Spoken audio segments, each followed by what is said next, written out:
Di bulan Desember ini kita akan merenungkan perikop-perikop yang berkaitan dengan Natal, kelahiran Kristus. Dan mungkin setiap hamba Tuhan memilih topik-topik atau tema-tema yang pasti berkaitan dengan ini, Natal gitu ya. Hari ini saya memilih satu bagian yang mungkin agak asing bagi Bapak Ibu sekalian, tapi ini bagian yang sangat penting. Kita akan membuka Injil Matius pasal yang pertama.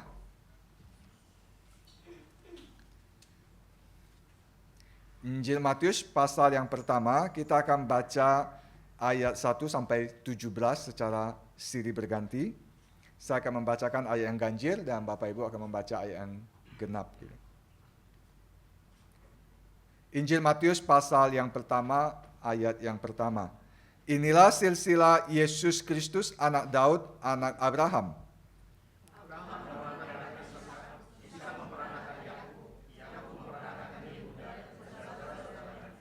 Yehuda memperanakan Peres dan Zera dari Tamar.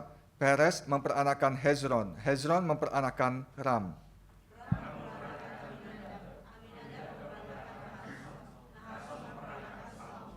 Salmon memperanakan Boas dari Rahab. Boas memperanakan Obed dari Rut. Obed memperanakan Isai.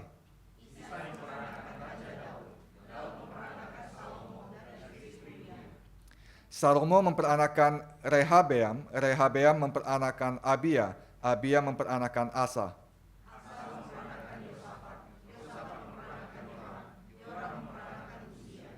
Uzia memperanakan Yotam. Yotam memperanakan Ahaz. Ahaz memperanakan Hizkia.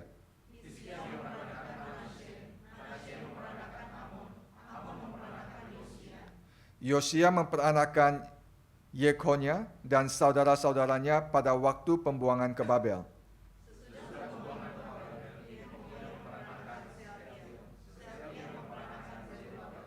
Zerubabel memperanakan Abihud. Abihud memperanakan Eliakim. Eliakim memperanakan Azor.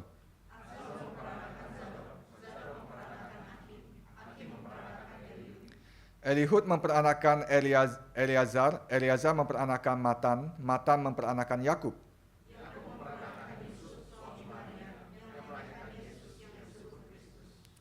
Jadi seluruhnya ada 14 keturunan dari Abraham sampai Daud, 14 keturunan dari Daud sampai pembuangan ke Babel, dan 14 keturunan dari pembuangan ke Babel sampai Kristus. Demikian firman Tuhan, mari kita berdoa. Bapa di surga, kami datang ke hadirat-Mu, kami memohon anugerah Tuhan, tak kala kami boleh bersama-sama merenungkan firman-Mu. Kami bersyukur karena Tuhan terus boleh menyatakan diri-Mu melalui firman-Mu. Kami bersyukur karena hidup kami di dalam dunia ini bukanlah hidup secara random, acak, yang tidak ada kejelasan, yang tidak ada perjalanan, tidak ada tujuan. Tapi sebagaimana Engkau terus memimpin perjalanan sejarah, Engkau mengarahkan sejarah untuk menggenapi seluruh yang Engkau janjikan, yang Engkau inginkan. Kami sadar ya Tuhan, kami hidup di dalam perjalanan sejarah di dalam pimpinan Tuhan, dan kami akan menuju kepada satu momen di mana Tuhan akan menggenapi seluruh karya-Mu dengan hadirnya Putra-Mu yang kudus, Yesus Kristus, yang kedua kali ke dalam dunia ini. Sementara hidup kami dalam dunia ini, kami boleh terus hidupi dengan iman, dengan pengharapan. Dan pengharapan kami tidaklah pengharapan yang sia-sia. Bukanlah pengharapan yang kosong.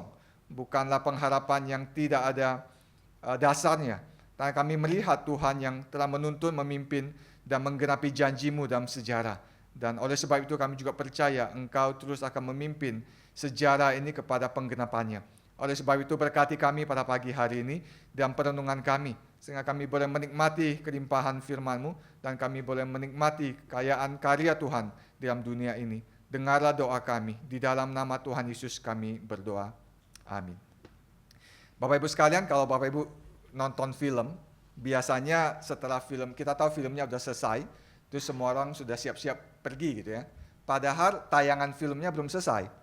Meskipun ceritanya sudah selesai, tayangan filmnya belum selesai, musik di bioskop masih dinyalakan, layar masih tetap nyala, tapi kita mulai meninggalkan tempatnya. Kenapa? Karena kita tahu yang di tayangan berikutnya tidak menarik sama sekali, yaitu tayangan-tayangan list nama-nama yang muncul gitu ya. Siapa pemerannya, nanti sutradaranya, kru-krunya, sampai tulisan yang paling kecil yang tidak bisa dibaca, itu dimunculkan satu persatu. Saya nggak tahu, mungkin ada 10 menit kalau kita tungguin gitu ya. Dan kita sama sekali tidak tertarik dengan apa yang ditampilkan di situ. Yang kita tertarik adalah ya cerita awalnya, mungkin scene pertama, mungkin mengenai aksi yang dilakukan, drama-drama yang terjadi. Kita tertarik dengan itu, tapi kita tidak tertarik dengan nama-nama yang belakangan itu gitu ya. Bagi kita nama-nama itu sangat membosankan ya.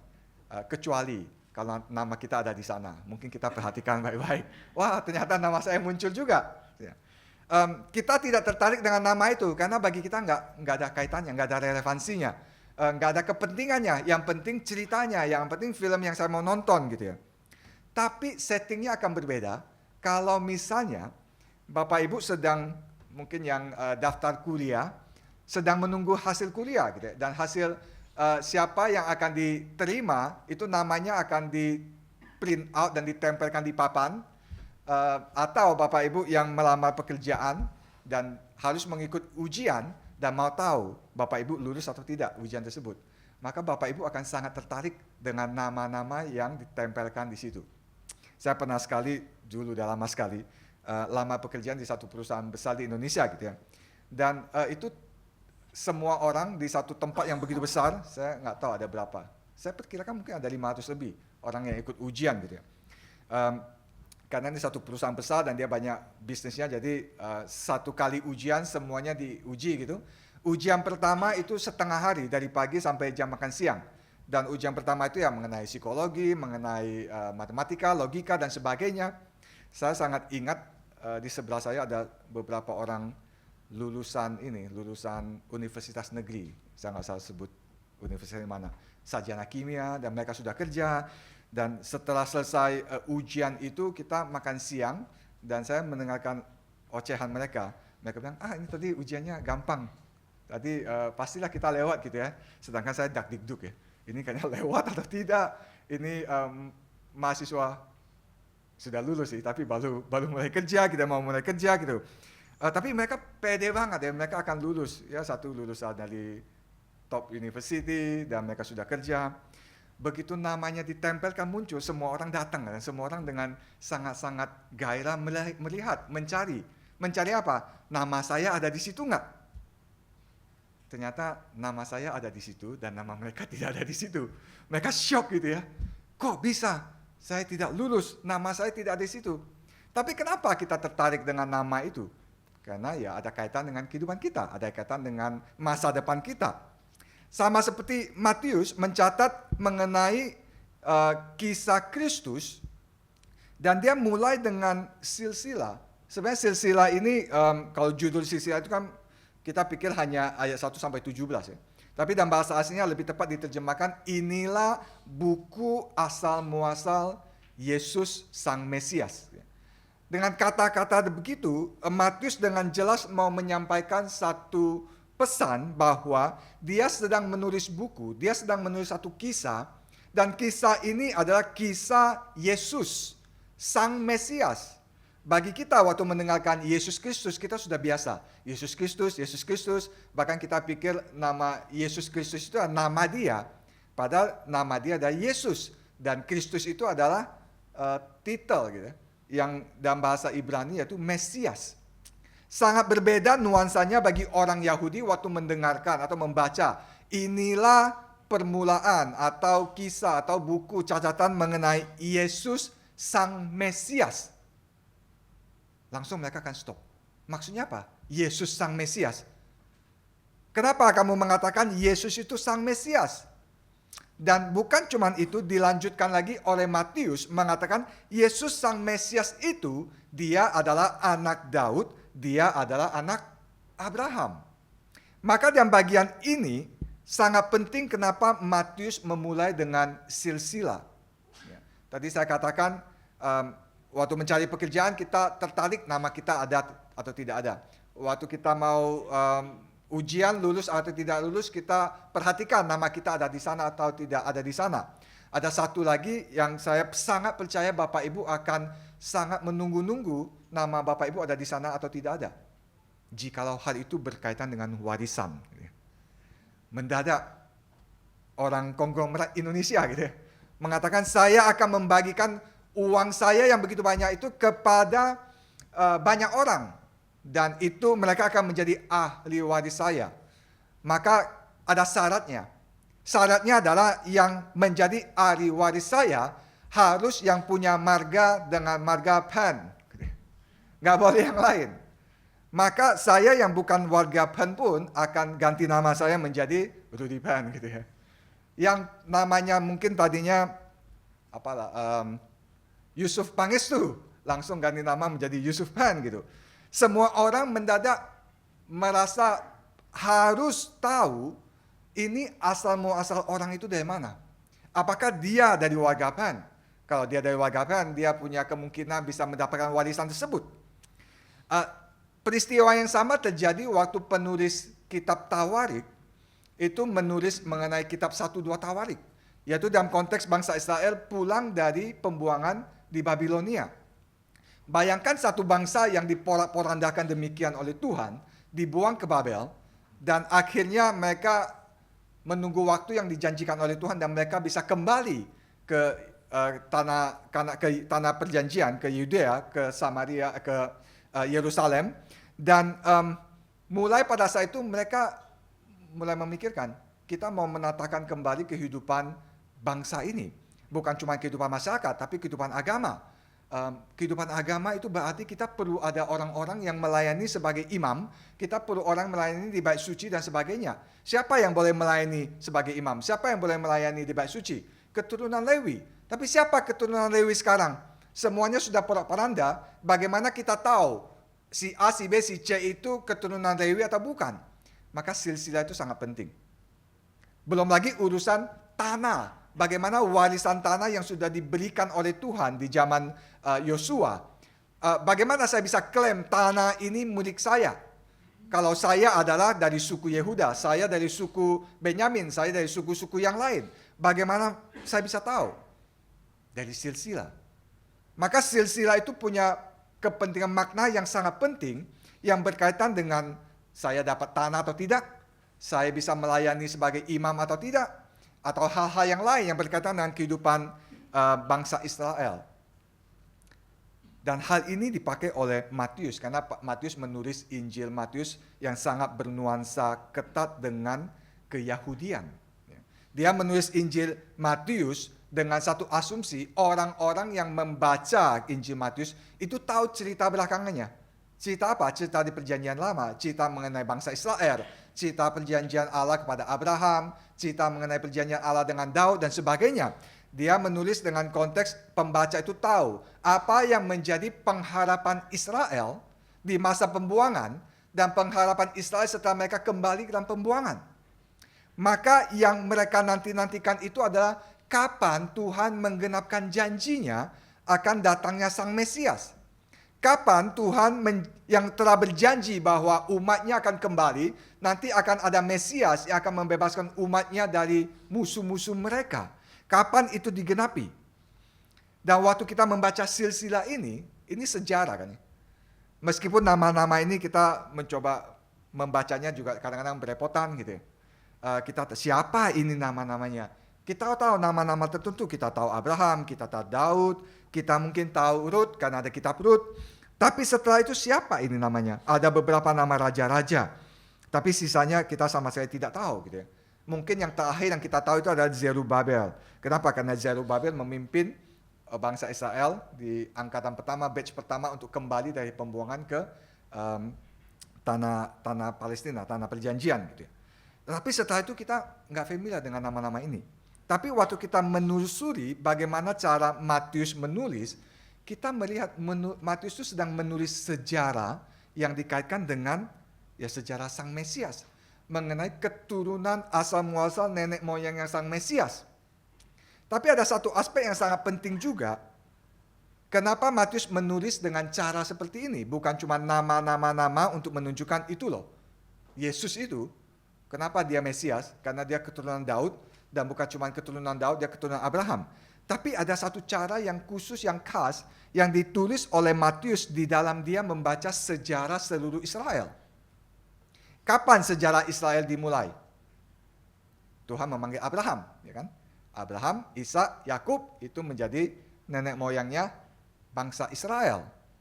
Maka Matius itu membagi sejarah seluruh kehidupan Israel dari zaman Abraham sampai kepada datangnya Kristus di dalam 3 fase, dalam 3 periode sejarah. Periode sejarah itu apa? Yaitu pertama dari Abraham sampai kepada Daud, dikatakan 14 keturunan. Kalau kita baca, kalau kita teliti itu dari Abraham sampai Daud itu berapa ribu tahun? 1000 tahun? Nggak mungkin 14 generasi, lebih. Berarti Matius tidak mencatat seluruh satu persatu generasi. Dia hanya menyimpulkan dan dia memunculkan nama-nama yang tertentu gitu ya. Ada pemilihan selektif. Tapi periode yang kedua, dia mencatat dalam sejarah Israel ada periode dari Daud sampai kepada masa pembuangan ke Babel. Kita tahu di dalam cerita kisah Israel setelah Salomo meninggal, maka kerajaan Israel pecah menjadi 2, kerajaan utara dan kerajaan selatan. Kerajaan utara pakai nama kerajaan Israel, kerajaan selatan pakai nama kerajaan Yehuda. Dan kita tahu akhirnya kerajaan utara itu ditaklukkan oleh bangsa Asyur, dan cara bangsa Asyur untuk menaklukkan mereka adalah mereka mengangkut sebagian besar orang dari utara dan disebarkan kemana-mana di dalam kerajaan Asyur, baik ke Niniwe dan ke tempat-tempat yang lain dalam kekuasaan bangsa Asyur. Tapi selanjutnya kerajaan selatan itu juga karena dosa mereka dan dibuang oleh Tuhan, dan mereka ditaklukkan oleh bangsa Babelonia. Dan generasi pertama yang diangkat itu termasuk Daniel dan rekan-rekan dan teman-temannya. Nanti ada gelombang kedua, gelombang ketiga yang ditawan dan dibawa ke Babilonia. Gitu.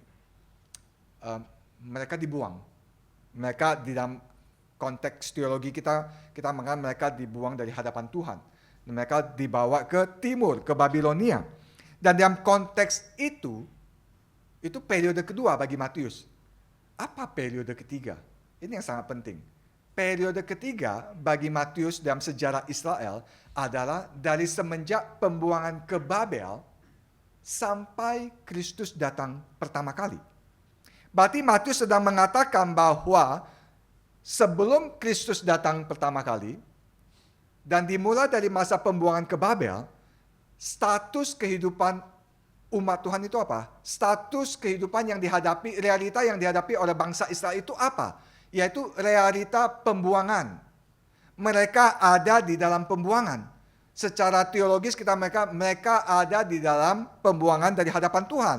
Tapi secara realita sejarah mereka ditaklukkan oleh Babel, mereka harus melayani Nebukadnezar. Nanti semua hal-hal yang dicatat di kitab Daniel kita tahu mereka harus dipaksa menyembah, tapi teman-teman Daniel tidak mau menyembah dan sebagainya. Tapi Matius itu dengan jelas mengkategorikan bahwa semenjak bangsa Israel itu kerajaan selatan dibuang ke Babilonia, mereka itu selalu hidup di dalam konteks pembuangan. Sampai kapan? Sampai Kristus datang pertama kali. Sampai peristiwa di Bethlehem, inkarnasi tersebut. Terus orang yang tahu sejarah Israel akan gereng-gereng kepala. Matius ini ngaco nih. Matius ini salah gitu. Bagaimana bisa dikatakan bahwa bangsa Israel masih hidup dalam masa pembuangan sebelum Kristus datang? Padahal kita tahu kan setelah 70 tahun masa pembuangan, mereka di bawah pimpinan Zerubabel diizinkan untuk kembali ke tanah Kanaan, ke Palestina, ke negara tanah miliknya mereka. Mereka bisa kembali ke Yerusalem, membangun bait suci kedua, dan nanti di dalam zaman Nehemia membangun kembali tembok Yerusalem, dan mereka bisa mulai kembali kehidupan bangsa Israel. Gitu. Berarti kan harusnya mereka sudah selesai dalam masa pembuangan. Masa pembuangan sudah selesai, janji Tuhan sudah digenapi, dan mereka bisa kembali ke tanah perjanjian. Mereka bisa kembali membangun kehidupan bangsa mereka. Maka mereka berhasil membangun kembali bait suci kedua, dan nanti diekspansi oleh Raja Herodes. Dan bait suci yang kedua yang nanti diekspansi oleh Raja Herodes itu jauh lebih besar, jauh lebih megah daripada bait suci pertama yang dibangun oleh Salomo. Maka dalam sejarah kita mengatakan mereka sudah pulang dari pembuangan. Mereka sudah hidup sebagai satu bangsa. Dan bahkan semenjak saat itu, mereka dengan sangat ketat terhadap iman mereka. Hanya ada satu Allah, pencipta langit dan bumi. Selain dia tidak ada Allah yang lain. Monoteisme itu muncul dengan ketat justru semenjak setelah bangsa Israel itu kembali dari pembuangan. Tapi permasalahannya kenapa Matius mengkategorikan bahwa sebelum Kristus datang, mereka masih dalam pembuangan. Benar, mereka bisa kembali ke tanah Palestina, mereka bisa membangun kehidupan bangsa mereka bisa membangun bait suci, mereka bisa membangun tembok Yerusalem, mereka bisa mulai beribadah kembali kepada Tuhan, tapi mereka tetap di dalam konteks pembuangan. Kenapa? Ada dua hal yang belum terjadi di dalam kembali dari pembuangan yang pertama itu. Konteks mereka punya tanah, punya. Mereka punya bait suci, punya. Tapi bait suci yang kedua itu sangat berbeda dengan bait suci yang pertama. Di dalam perbedaan bahwa setelah mereka selesai membangun bait suci yang kedua, Alkitab tidak ada catatan di Perjanjian Lama mengatakan bahwa kemuliaan Tuhan itu memenuhi bait suci yang kedua. Enggak ada. Waktu Salomo selesai membangun bait suci pertama dan dia inaugurasikan, dia persembahkan bait suci ini kepada Tuhan, dicatat bahwa kemuliaan Tuhan itu diam datang di bait suci itu. Itu menunjukkan kehadiran Tuhan hadir di tengah-tengah umatnya melalui keberadaan bait suci. Tapi tidak dengan bait suci kedua. Termasuk sampai setelah diekspansi oleh Herodes, tidak ada catatan bahwa Tuhan itu diam di bait sucinya. Kemuliaan Tuhan memenuhi bait sucinya, enggak ada. Tuhan ada di mana saat itu?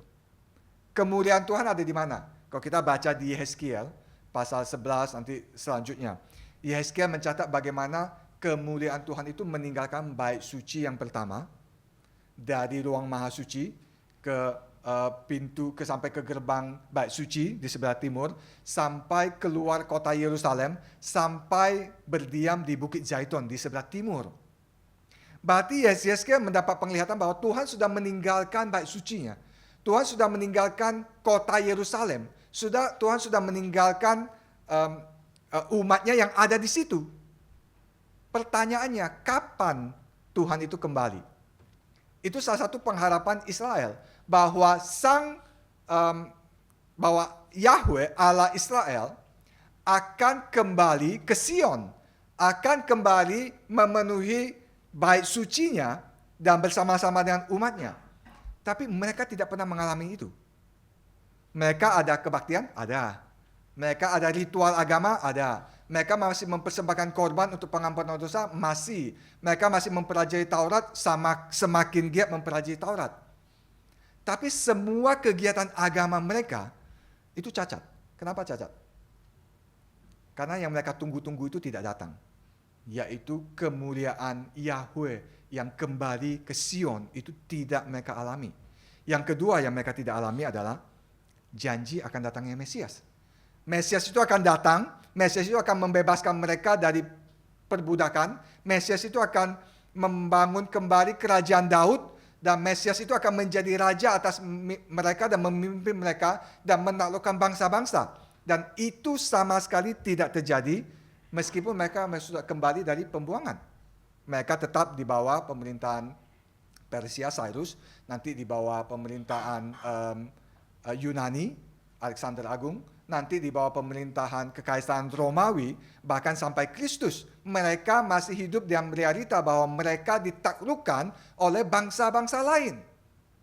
Maka Matius mengatakan itu realita kehidupan bangsa Israel, bahwa mereka masih hidup di dalam pembuangan. Tapi kenapa Matius harus mencatat silsilah ini? Matius mencatat silsilah ini mengatakan bahwa Allah yang telah berjanji sebelumnya dan Allah menggenapi janjinya tersebut. Kapan Tuhan menggenapi janjinya? Dengan datangnya Yesus Kristus. Dengan datangnya Yesus Sang Mesias. Penantian Israel itu sudah berakhir. Pembuangan itu sudah berakhir bukan pada saat mereka kembali ke Yerusalem. pembuangan itu berakhir waktu Sang Mesias yang dijanjikan oleh Allah itu sudah datang. Dan namanya adalah Yesus. Setelah itu Matius mencatat bagaimana peristiwa kelahiran Yesus dan sebagainya apa yang dia lakukan. Maka apa yang pertama yang bisa kita pelajari dari silsilah ini? Yaitu bagaimana kita membaca sejarah. Sejarah itu bukan sesuatu yang random, acak, sesuatu yang tidak beraturan, sesuatu yang hanya terjadi karena ada sebab akibat. Tidak.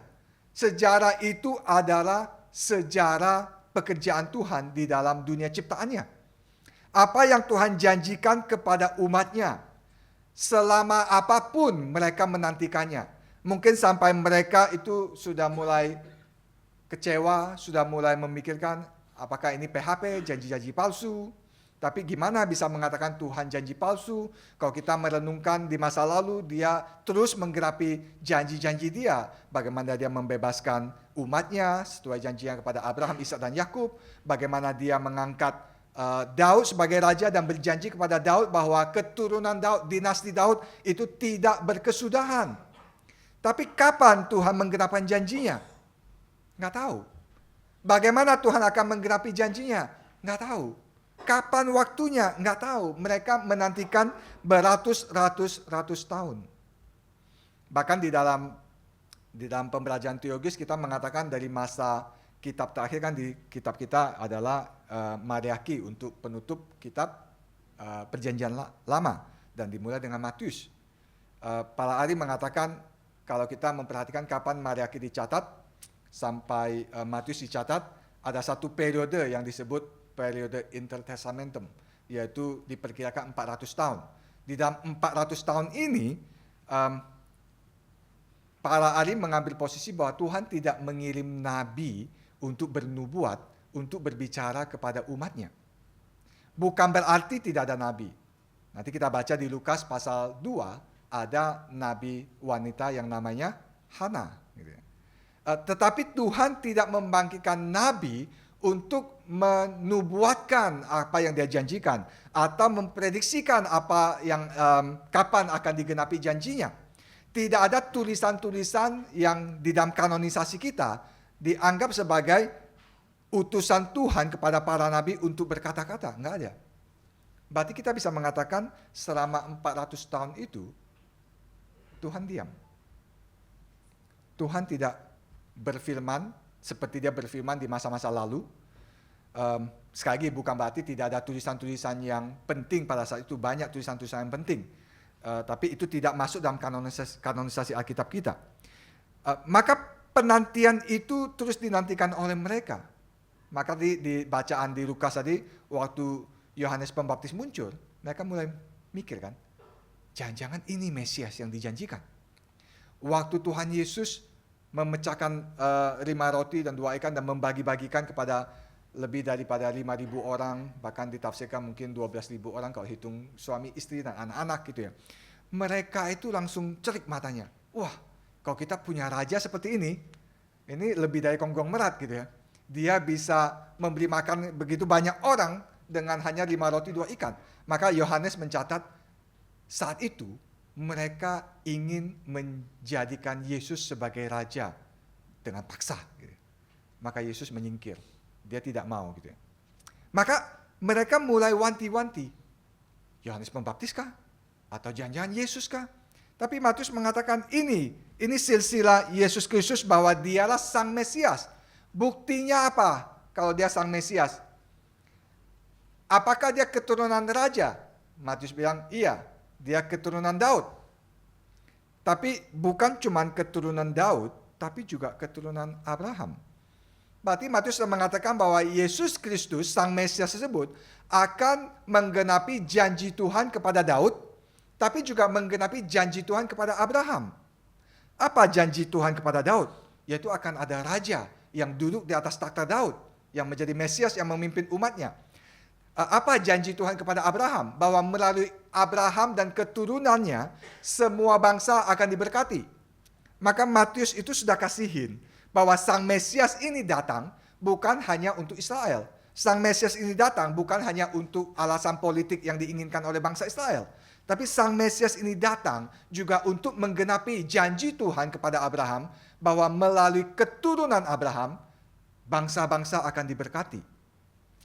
Jadi kedatangan Mesias itu tidak bisa hanya untuk Israel, tapi untuk bangsa-bangsa, untuk dunia. Maka Matius mulai mencatat, menelusuri dengan selektif nama-nama yang dia munculkan mengenai silsilah Sang Mesias ini. Benarkah dia keturunan raja? Benar, dia keturunan Daud. Benar nggak dia keturunan Abraham? Ya pasti, karena dia orang Yahudi, gitu ya. Maka silsilah ini sangat penting. Silsilah ini menunjukkan bagaimana Tuhan bekerja dalam sejarah dengan setia menggenapi janjinya kepada Abraham, kepada Daud. Dan di dalam kombinasi inilah kita melihat bagaimana peran seorang Mesias yang nanti akan secara detail dicatat oleh Matius, Markus, Lukas mengenai apa yang diajarkan oleh Yesus Kristus, apa yang dilakukan oleh Yesus Kristus. Itu bagian pertama. Maka apa yang kita pelajari? Sebagaimana umat Tuhan di masa lalu terus bergumul di dalam pengharapan menantikan akan penggenapan janji Tuhan, kita juga terus di dalam kehidupan kita bisa percaya kepada janji Tuhan. Bisa percaya kepada Dia Allah yang sudah berjanji dan Allah yang akan setia menggenapi janjinya. Bagaimana Dia menggenapi janjinya? Belum tentu sesuai dengan apa yang kita pikirkan. Kapan Dia akan menggenapi janjinya? Belum tentu dengan waktunya kita. Tapi kita bisa yakin dan percaya bahwa apa yang Dia janjikan Dia akan genapi. Tapi yang mungkin seringkali kita nggak mau. Kita maunya, ya Tuhan Engkau menggenapi janjinya sesuai dengan yang aku mau, sesuai dengan waktu yang aku tentukan. Baru demikian aku bisa percaya kepadamu. Baru demikian aku mau mengikuti Engkau. Enggak. Ada seorang ahli perjanjian lama, Walter Brueggemann,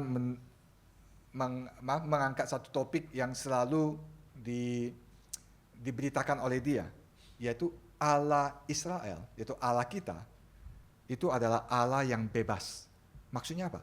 Dia tidak bisa diikat oleh kategori kita, dia tidak bisa diikat oleh kemauan kita, dia tidak bisa diikat oleh cara berpikir kita, atau dengan tradisi kita, atau dengan apapun yang kita bangun, sistem yang kita bangun. Dia mengatakan Allah itu bebas untuk bekerja dan Dia bisa menghancurkan sistem kita, Dia bisa menghancurkan tradisi kita, Dia bisa menghancurkan sesuatu yang kita sudah bangun yang mau mengikat Dia. Maka kebebasan ini justru menjadi sesuatu kekuatan yang menunjukkan bahwa bagaimana Tuhan dengan lincah, dengan bebas untuk mengarahkan sejarah, dan sejarah itu dibawa kepada penggenapan akan janji Dia. Allah yang bebas itu sangat penting.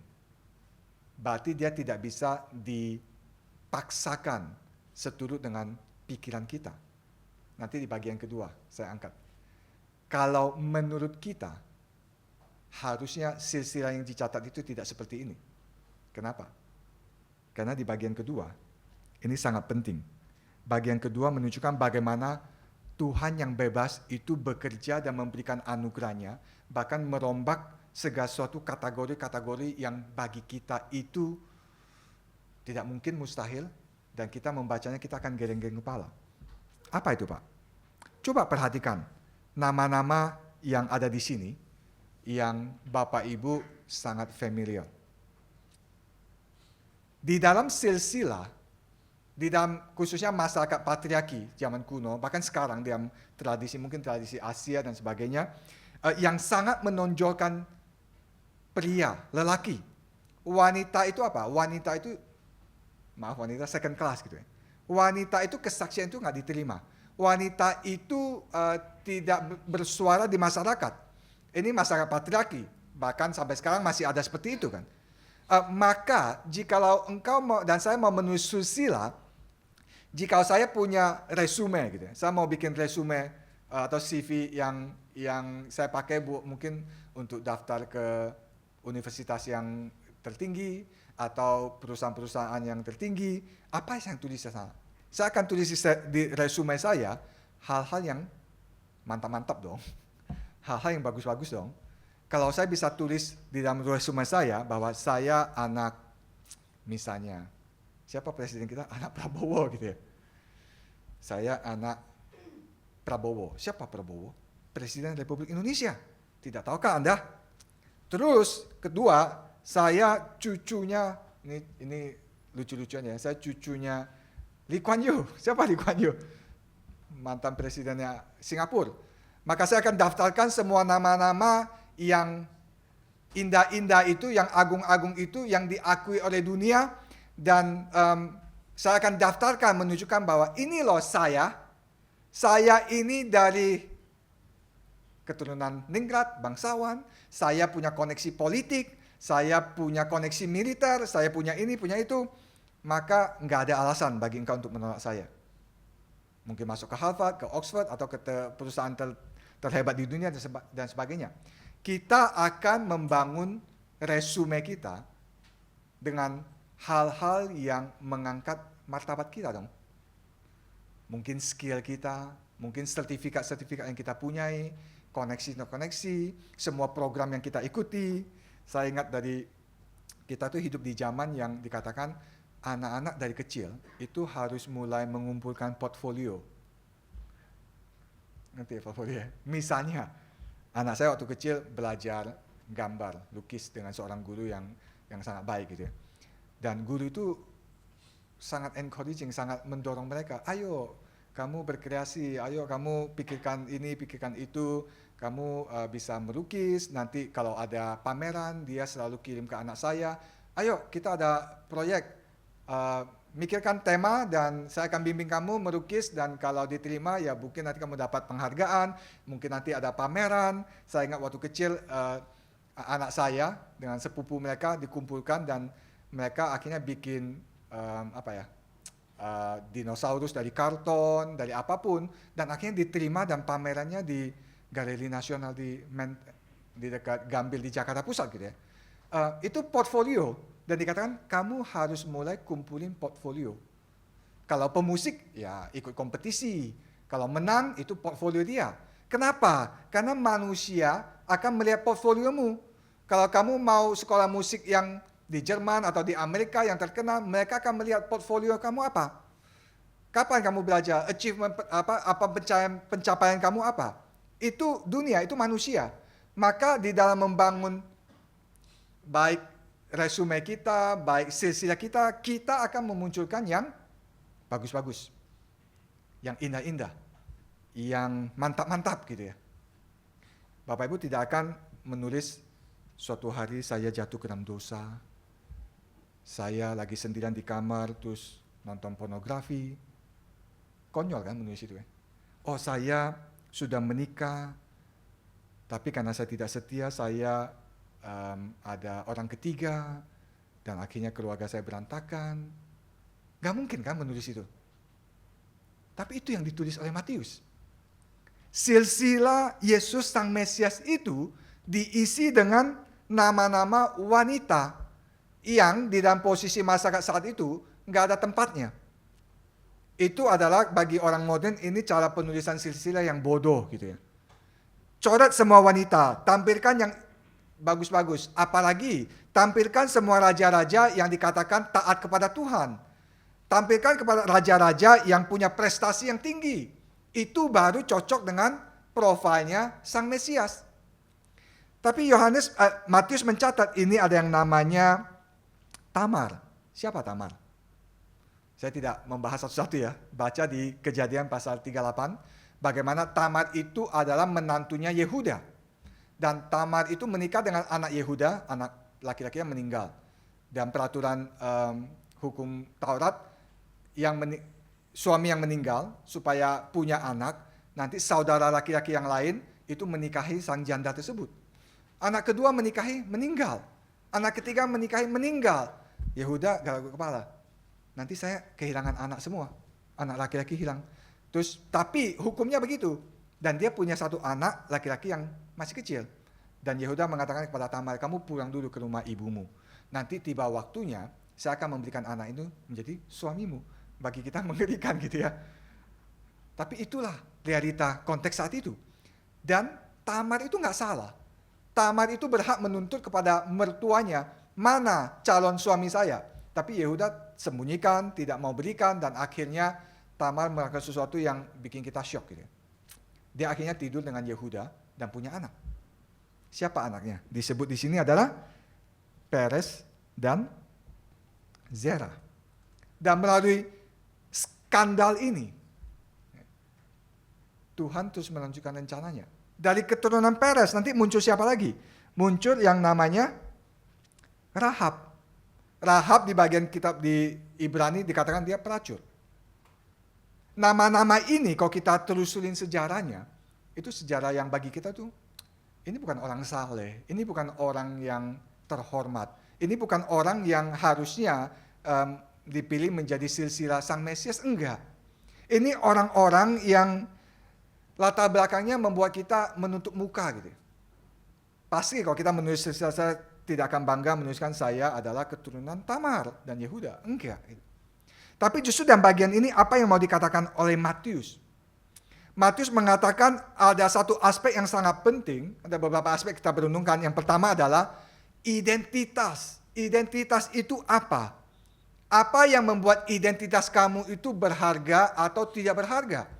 Apakah sebatas karena kamu keturunan raja? Kenapa nama-nama ini disebut? Banyak nama yang kita tidak tahu. Nama-nama ini dimunculkan hanya dengan satu alasan. Karena mereka adalah nenek moyangnya Yesus Sang Mesias tersebut. Kalau Sang Mesias itu tidak ada, nama-nama ini tidak penting. Identitas mereka tidak penting. Kita juga akan lupa dengan nama-nama mereka, apalagi sejarah mereka. Maka Matius mau mengatakan, di dalam bagian ini, kenapa identitas itu penting? Kenapa nama itu dimunculkan? Simply karena itu hubungannya dengan Kristus. Tanpa relasi dengan Kristus, semua nama ini nggak penting. Termasuk namanya Daud. Perhatikan ya, nama Daud dicantum di sini, tidak dikatakan, misalnya contoh, kalau saya tulis saya akan mengatakan ini. Ayat 6, Isai memperanakan Raja Daud. Ya, raja menunjukkan ya ini raja yang dihormati Israel. Tapi saya mungkin menulis Isai memperanakan Raja Daud yang Tuhan katakan. Ini satu-satunya raja yang hatinya diperkenan oleh Tuhan. Diangkat yang positif dong ya. Yang mulia, yang agung. Mungkin pencapaiannya enggak. Enggak. Yang dicatat itu nih. Ini, Raja Daud ini akhirnya memperanakan Salomo. Memperanakan Salomo dari siapa? Bahkan nama perempuan itu tidak dicatat. Dicatat istri Uria. Istri Uria. Kenapa istri Uria? Begitu orang mendengarkan Daud punya anak Salomo dan mamanya siapa? Mamanya adalah istri Uria. Mereka langsung dibawa kepada kisah yang terjadi. Kalau ditulis misalnya Salomo dari Batseba, mungkin orang sudah memikirkan, oh Batseba itu hero loh. Oh oke lah, Batseba punya masa lalu yang mungkin gelap gitu ya. Tapi dia itu melahirkan Salomo, raja yang paling agung dalam seluruh sejarah Israel, yang membawa Israel sampai ke puncak kejayaannya. Maka bolehlah kita lupakan masa lalunya. Nama Salomo, nama Batseba itu menjadi sangat positif. Kenapa? Karena punya anak Raja Salomo. Tapi dengan Matius menulis istri Uria, dengan sengaja Matius mau mengatakan, ini loh yang kacau, ini loh yang gelap, ini loh yang tidak bisa engkau bayangkan. Sang raja yang engkau agung-agungkan itu berdosa, membunuh seorang prajurit yang sangat setia kepada dia dan mengambil istrinya. Maka di dalam kisah-kisah ini, apa yang mau ditampakkan? Pertama, identitas yang penting itu apa? Identitas yang penting itu bukan karena saya punya titel raja, bukan karena saya punya posisi, bukan karena saya punya nama dicatat di sini. Saya punya identitas yang penting, simply, sederhana, karena saya dipersatukan dengan Kristus. Kristus yang penting. Karena dia yang ditinggikan, maka saya yang dipersatukan dengan dia, maka saya juga punya makna, saya punya identitas, saya punya tempat di dalam sejarah ini. Tempat saya ada dalam sejarah ini di dalam kisahnya Yesus Kristus. Tadi satu pujian yang ketiga kan, Fanny Crosby menyatakan, Tuhan engkau pusakaku, engkau milikku ya, yang paling berharga. Pak Fanny Crosby merenungkan, saya itu memiliki sesuatu yang sangat-sangat berharga. yaitu Kristus Yesus. Tapi sebaliknya, yang lebih baik, itu yang ditulis oleh Katekismus Heidelberg. Katekismus Heidelberg yang pertama memulai dengan satu pertanyaan. Apa yang menjadi penghiburan kamu satu-satunya, baik di dalam hidupmu maupun dalam matimu? Adakah satu-satunya hal yang menjadi penghiburanmu waktu kamu hidup maupun waktu kamu mati? Dan jawaban mereka itu sangat-sangat luar biasa gitu.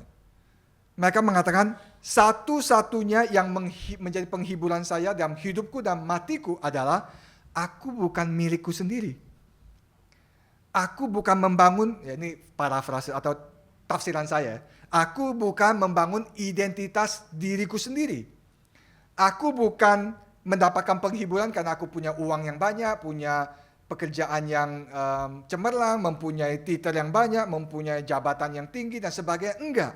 Aku mendapatkan penghiburan karena aku bukan milikku.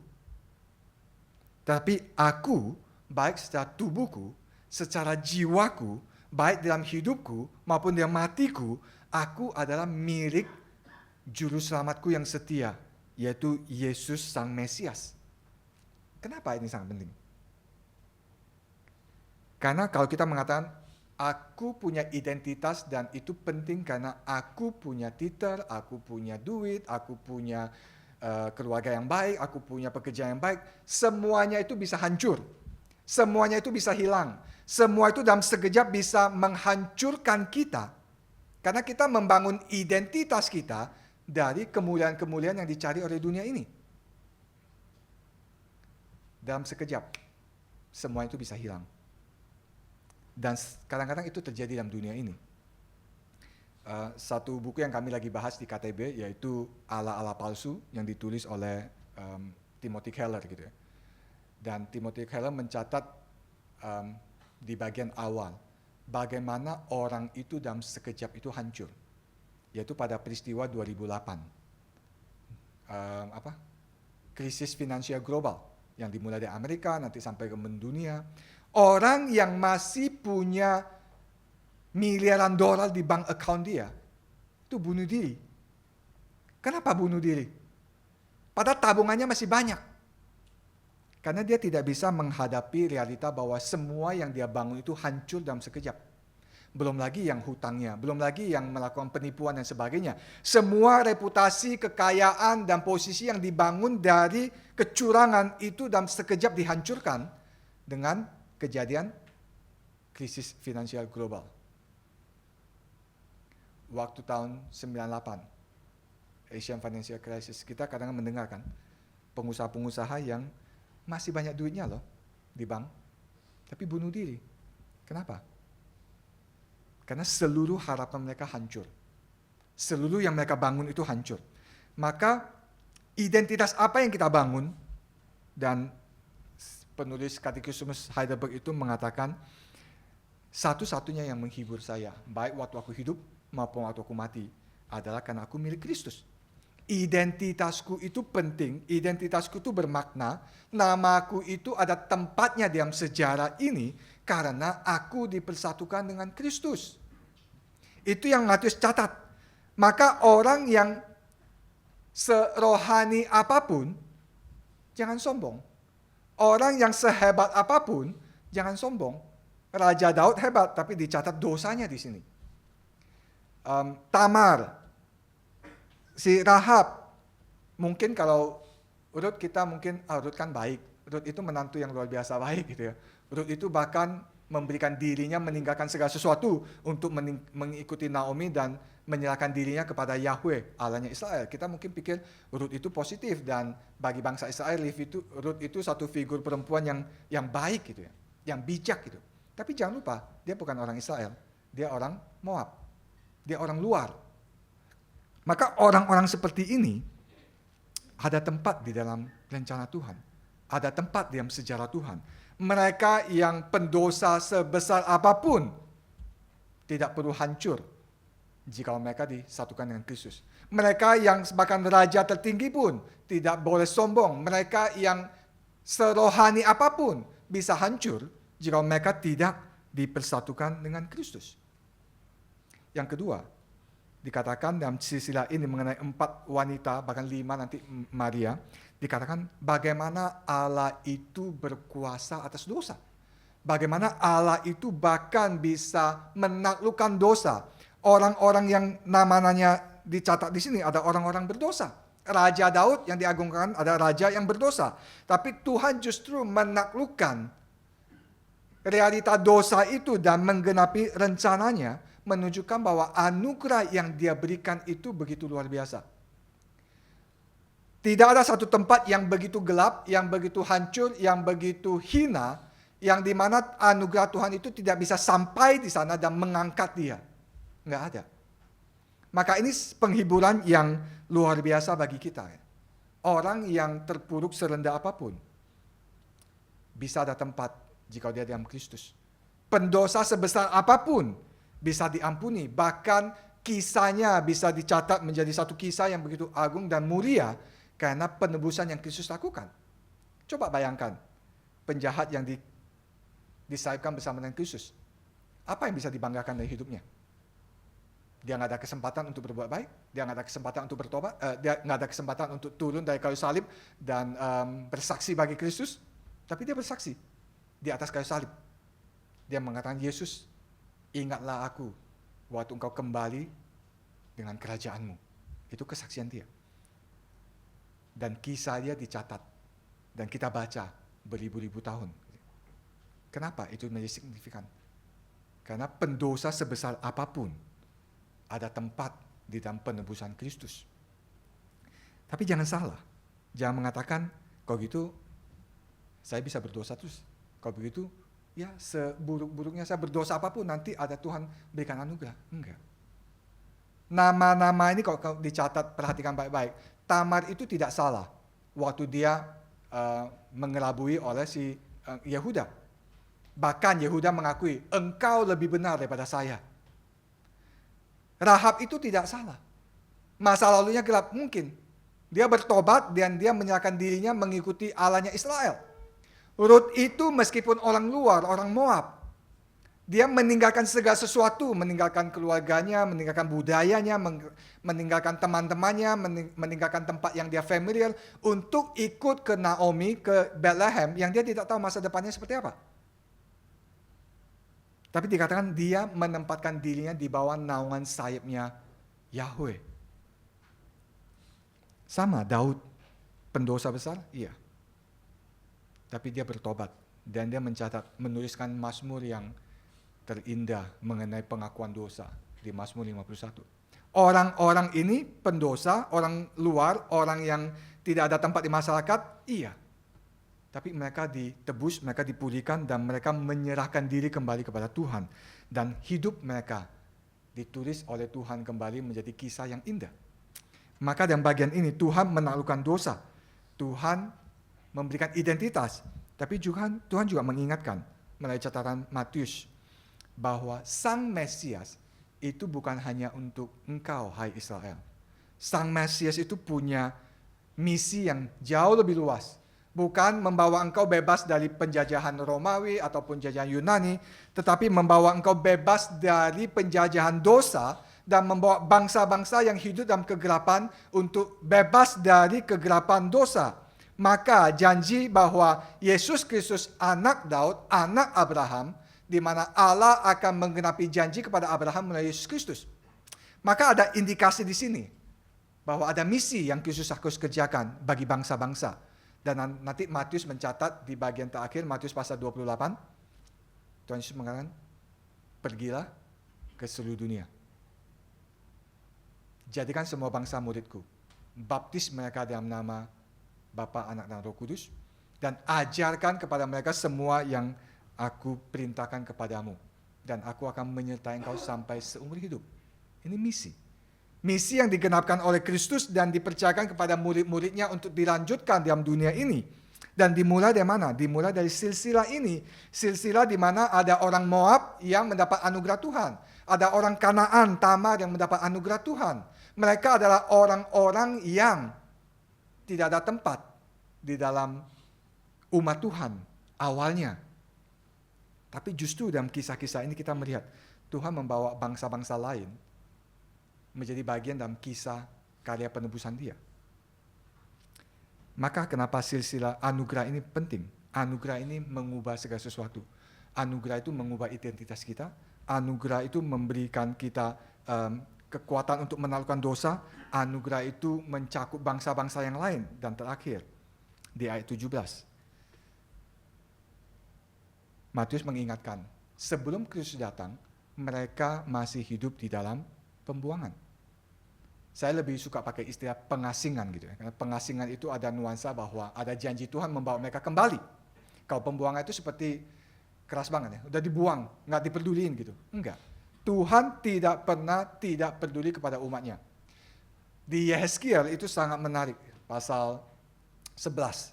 Waktu dikatakan kemuliaan Tuhan itu meninggalkan bait suci, dan akhirnya diam di sebelah timur kota Yerusalem, yaitu di Bukit Zaitun. Dan dikatakan apa? Umat Tuhan ada di mana? Umat Tuhan ada di Babilonia, ada di sebelah timur. Ini Yerusalem, Babilonia di sana, di sebelah kanan itu sebelah timur. Maka ada gambaran bahwa ke sebelah timur itu selalu seperti satu gambaran bahwa jauh dari hadapan Tuhan. Adam dan Hawa di Taman Eden berdosa, mereka diusir keluar dari Taman Eden kan? Mereka kemana? Ke sebelah timur. Nah nanti pintu gerbang yang masuk ke Taman Eden itu, di sebelah timur, gerbang timur itu dijaga oleh malaikat dan mereka tidak boleh masuk. Kain waktu membunuh Habel diusir oleh Tuhan dari hadapannya kemana? Ke timur. Bangsa Israel Babilonia waktu dibuang ke Babilonia kemana? Ke timur. Timur itu menjadi gambaran bahwa orang itu dibuang dari hadapan Tuhan. Pendosa-pendosa yang tidak ada harapan di situ. Tapi justru di Yehezkiel pasal 11 dikatakan waktu Tuhan meninggalkan bait sucinya, dia kemana? Dia ke timur. Dia pergi ke tempat pembuangan umatnya. Dia menjadi dikatakan tempat perteduhan yang kecil bagi umatnya yang ada di pembuangan. Dan salah satu janji Mesias, Sang Mesias Raja itu akan masuk ke Sion, ke Yerusalem dari sebelah timur. Berarti Sang Mesias itu akan kembali ke bait suci, ke Yerusalem, itu dari pintu timur, gerbang timur. Dan itu dicatat waktu Kristus naik keledai. Kristus dari mana? Dari Bukit Zaitun. Dari Bukit Zaitun sebelah timur masuk ke kota Yerusalem naik keledai. Itu menggambarkan apa? Sang Raja Mesias itu telah datang. Allah yang keluar ke sebelah timur sudah kembali lagi ke Yerusalem, ke bersama-sama umatnya dari sebelah timur. Maka dengan mencatat ini, Matius mau mengatakan apa? Apa itu inkarnasi? Apa itu berita Natal? Apa itu keselamatan? Keselamatan atau inkarnasi itu berarti bahwa datang kembalinya Sang Raja atau Allah untuk membebaskan umatnya dari perbudakan, dari pengasingan, dari pembuangan, dari alienasi terhadap di hadapan Tuhan. Maka satu istilah yang sangat menarik yang dipakai oleh kita itu pulang ke rumah. Pulang ke rumah itu maksudnya apa? Kamu pergi ke luar, Anda mungkin merantau kemana-mana, akhirnya pulang ke rumah. Di rumah mungkin ada orang tua, ada saudara, ada memori masa kecil dan sebagainya. Pulang ke rumah itu selalu memberikan satu perasaan yang tenang, yang enak. Itu yang dijanjikan oleh Kristus. Dengan kedatangan dia membawa kita pulang ke rumah. Maka dia di Injil Yohanes dia mengatakan, di rumah Bapakku banyak tempat. Jangan khawatir, jangan takut. Aku pergi, aku menyediakan tempat bagimu, dan aku akan kembali membawa engkau bersama-sama dengan aku ke sana. Kemana? Pulang rumah. Dunia ini bukan rumah kita. Saya tidak mengatakan dunia ini secara fisik gitu ya. Kita salah mengerti. Tapi satu nuansa yang sangat indah yang dikatakan oleh Matius di sini, kelahiran Kristus, kedatangan Mesias itu membawa kita pulang. Kenapa? Karena selama ini kita seperti orang yang dibuang dari hadapan Tuhan. Selama ini kita pendosa-pendosa yang meninggalkan Tuhan. Maka Kristus membawa kita kembali ke hadapan Tuhan, membawa kita kembali berelasi dengan Tuhan, membawa kita kembali ke rumah Bapa. Dan dia berjanji dia akan kembali. Sementara kita masih hidup di dunia ini, dan Petrus mengatakan kita seperti musafir yang berjalan menuju ke rumah kita. Ke satu kota, satu negeri yang diidam-idamkan oleh para nabi dan Abraham, Ishak dan Yakub. Satu negeri yang lebih indah, yang jauh lebih mulia daripada yang kita miliki saat ini di sini. Maka perjalanan kita sekarang adalah perjalanan menuju kembali ke rumah. Dan Kristus berjanji dia akan datang kedua kali. Dia akan datang dan dia akan membawa kita ke situ. Buktinya apa, Pak? Dia berjanji. Bagaimana saya tahu janjinya itu akan digenapi? Sudah 2000 tahun dia berjanji dan dia tidak datang-datang. Bagaimana saya tahu janjinya akan dia genapi? Ada simbol. Ini, perjamuan kudus. Dia yang sudah berjanji, Allah yang berjanji kepada Abraham, Ishak, Yakub, Daud, bangsa Israel, telah menggenapi janjinya dengan datangnya Sang Anak Allah, inkarnasi. Perayaan Natal menjadi perenungan kita akan bagaimana Tuhan menggenapi janjinya. Perjamuan kudus menjadi simbol bagi kita mengingat kembali bagaimana Tuhan menggenapi janjinya untuk menebus kita dari dosa-dosa kita.